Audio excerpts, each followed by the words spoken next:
ఈ సంక్రాంతికి ఏంటి ప్లాన్ చేస్తున్నాం? ఈసారి సంక్రాంతికి బాక్సులు బద్దలైపోతాయి. ఎంత పెద్ద గోడ అయినా ఒక్క గుద్దు గుద్దితే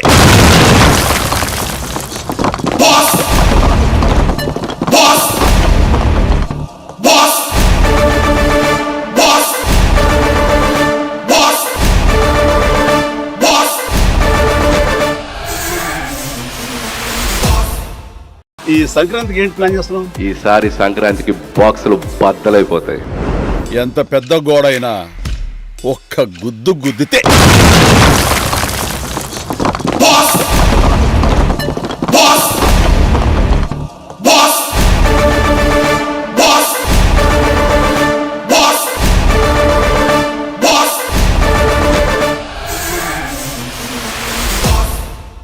ఈ సంక్రాంతికి ఏంటి ప్లాన్ చేస్తున్నాం? ఈసారి సంక్రాంతికి బాక్సులు బద్దలైపోతాయి. ఎంత పెద్ద గోడ అయినా ఒక్క గుద్దు గుద్దితే